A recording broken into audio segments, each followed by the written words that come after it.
আমাৰ ৰাজ্য চৰকাৰে আমাৰ মাননীয় মুখ্যমন্ত্ৰী ডাঙৰীয়াই তিনিটা জেগা বৰপেটা আৰু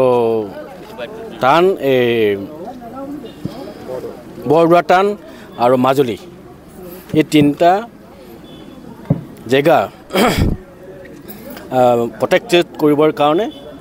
কাৰণ বিল পাছ কৰিছিল কাৰণ বৰপেটা আৰু বৰদোৱা টান অলৰেডি পাছ হৈ গ'ল মাজুলীক কংগ্ৰেছে বিৰোধিতা কৰিলে এই কংগ্ৰেছে বিৰোধিতা কৰাৰ কাৰণে এইটো কিছুদিনৰ কাৰণে স্থগিত কৰি ৰাখি দিবলগীয়া হ'ল কাৰণ কংগ্ৰেছৰ উদ্দেশ্যটো এটাই কাৰণ মাজুলীত কেনেকৈ মিয়া মানুহ বহাব লাগে আজি আপোনালোকে দেখিছে যে দুনাগুৰি দলংটো হৈ গৈছে দুনাগুৰি দলং হৈ যোৱাৰ লগে লগে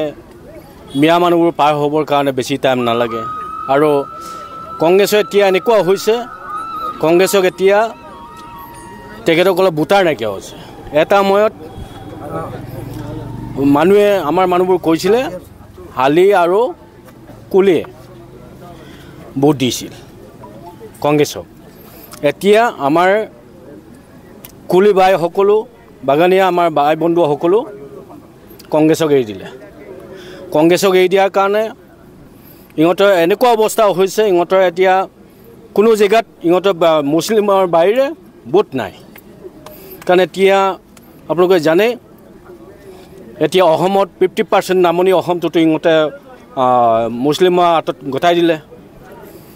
ধুবুৰী হওক বৰপেটা হওক মৰিগাঁও হওক নগাঁও হওক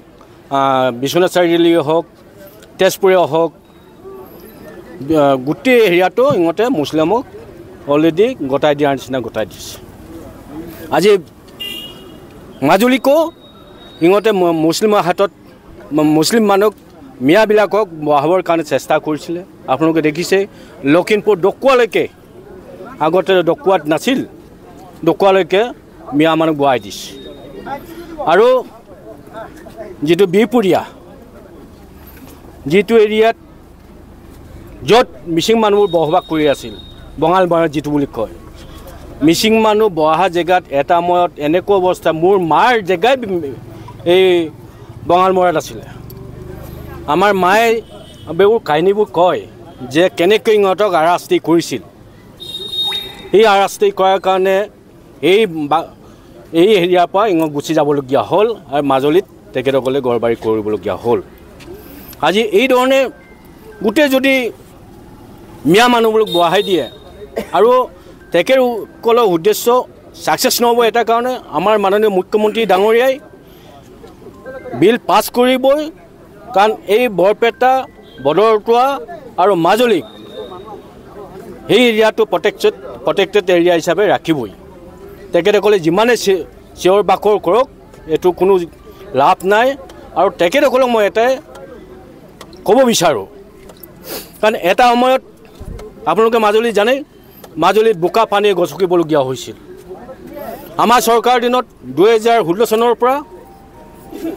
সেই 2016 চনৰ পৰা যি ধৰণে ৰাস্তা পদূলি গলি গলি ৰাস্তা হৈ গ'ল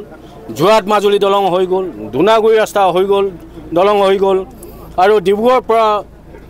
মাজুলীলৈ আহিবৰ কাৰণে দুঘণ্টা এতিয়া লাগে পললেন ৰাস্তা বনাই দিয়া হৈছে জিলা অফিচ হৈ গ'ল ইউনিভাৰ্চিটি হৈ গ'ল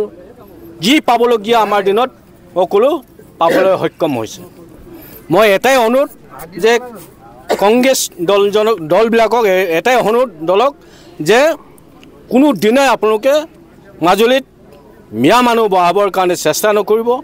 আৰু তেখেতসকলক মই অনুৰোধ জনাইছোঁ যাতে এইটো চিন্তা নকৰিব নমস্কাৰ মই অজয় ফুকন আৰু এইখিনিতে